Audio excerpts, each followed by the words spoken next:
ರಾಜ್ಯ ರಾಜಕಾರಣದಲ್ಲಿ ದೊಡ್ಡ ಮಟ್ಟದಲ್ಲಿ ಸದ್ದು ಆಗ್ತಾ ಇರುವಂತಹ ವಿಚಾರ ಅಂತಂದ್ರೆ ಅದು ಸಿಎಂ ಬದಲಾವಣೆಯ ವಿಚಾರ. ಈಗ ಮತ್ತೆ ಸಿಎಂ ಸಿದ್ದರಾಮಯ್ಯ ಅದನ್ನ ಪುನರುಚ್ಚಾರ ಮಾಡಿ, ಆದರೆ ನಾವೇ ಅಧಿಕಾರದಲ್ಲಿ ಇರ್ತೀವಿ ಅಂತ. ಅಧಿಕಾರದಲ್ಲಿ ಅಂತೂ ಇರ್ತೀರ, ಅದೇನು ಎರಡು ಮಾತಿಲ್ಲ ಅದರಲ್ಲಿ. ಬಟ್ ನಾನೇ ಸಿಎಂ ಆಗಿರ್ತೀನಿ 3 ವರ್ಷ, ಮತ್ತೆ ಮುಂದೆ 2028ರಲ್ಲೂ ಕೂಡ ನಾವೇ ಅಧಿಕಾರಕ್ಕೆ ಬರ್ತೀವಿ ಅಂತ ಈ ರೀತಿಯಾಗಿ ಹೇಳಿಕೆಯನ್ನು ಕೊಟ್ಟಿದ್ದಾರೆ.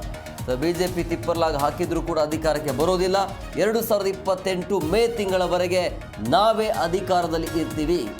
ಪಾವಗಡದ ಕಾರ್ಯಕ್ರಮದಲ್ಲಿ ಸಿಎಂ ಈ ರೀತಿಯಾಗಿ ಹೇಳಿಕೆಯನ್ನು ಕೊಟ್ಟಿದ್ದಾರೆ.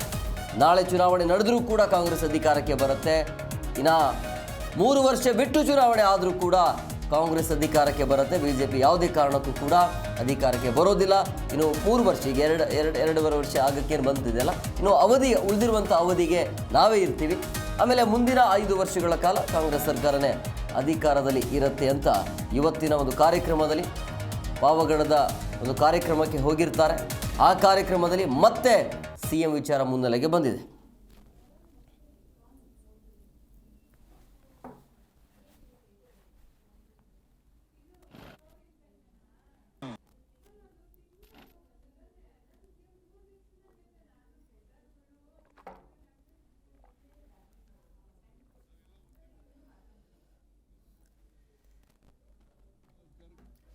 ನೋಡಿ, ಪಾವಗಡದ ಅಲ್ಲಿ ಅಲ್ಲಿರುವಂಥ ಜನ ಸುಮಾರು ವರ್ಷಗಳಿಂದ ಹೋರಾಟ ಮಾಡಿಕೊಂಡೇ ಬಂದಿದ್ರು. ಸರಿಯಾದ ರೀತಿ ನೀರಿನ ವ್ಯವಸ್ಥೆ ಮಾಡಬೇಕು ಅನ್ನೋಂಥ ವಿಚಾರಕ್ಕೆ ಸಂಬಂಧಪಟ್ಟಂತೆ ಆ ನೀರಿನ ಯೋಜನೆಗೆ ಇವತ್ತು ಉದ್ಘಾಟನೆ ಸಿಕ್ತು.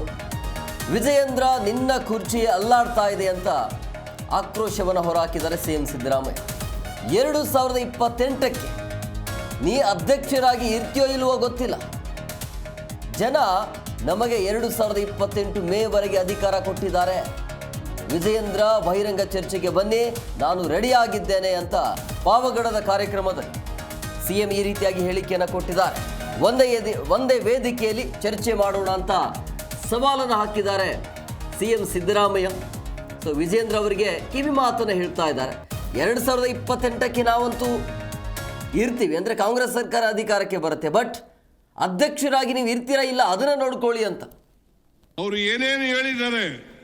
ನಾವೆಲ್ಲ ಒಂದೇ ವರ್ಷದಲ್ಲಿ ಇನ್ನ 3 ವರ್ಷ ಅಧಿಕಾರದಲ್ಲಿ ಇರ್ತೀವಿ. ನಾವು ಆಮೇಲೆ ಮತ್ತೆ ನಾವು ಅಧಿಕಾರಕ್ಕೆ ಬರ್ತೀವಿ. 2028ರಲ್ಲೂ ಕೂಡ ನಾವೇ ಅಧಿಕಾರಕ್ಕೆ ಬರೋರು. ಬಿಜೆಪಿ ತಿಪ್ಪರ್ಲಾಗ ಹಾಕಿದ್ರು ಕೂಡ ಬರಲ್ಲ. ಅವನು ವಿಜಯೇಂದ್ರ ಹೇಳ್ತಾನೆ, ಒಂದೇ ವೇದಿಕೆಗೆ ಬಾರಪ್ಪ ಚರ್ಚೆ ಮಾಡೋಣ ಅಂತಂದ್ರೆ ಚುನಾವಣೆ ಮಾಡಿ. ಜನ ನಮಗೆ ವೋಟ್ ಕೊಟ್ಟಿರೋದು 5 ವರ್ಷದವರೆಗೆ. ಜನ ನಮಗೆ ವೋಟ್ ಕೊಟ್ಟಿರೋದು ಎಷ್ಟು ವರ್ಷ? 5 ವರ್ಷದವರೆಗೆ. 2028 ಮೇ ತಿಂಗಳವರೆಗೂ ನಾವೇ ಇರ್ತೀವಿ. ನಾವು ಚುನಾವಣೆಗೆ ಎದುರುಕೊಳ್ಳೋರಲ್ಲ. ವಿಜಯೇಂದ್ರ, ನೀನು ನಿನ್ನ ಕುರ್ಚಿನೇ ಅಲ್ಲಾಡ್ತಾ ಇದೆ. 2028ಗೆ ನೀ ಇರ್ತೀಯ ಇಲ್ಲೋ ಗೊತ್ತಿಲ್ಲ. ಇರೋದಿಲ್ಲ, ಅಧ್ಯಕ್ಷರಾಗಿ ಇರೋದಿಲ್ಲ.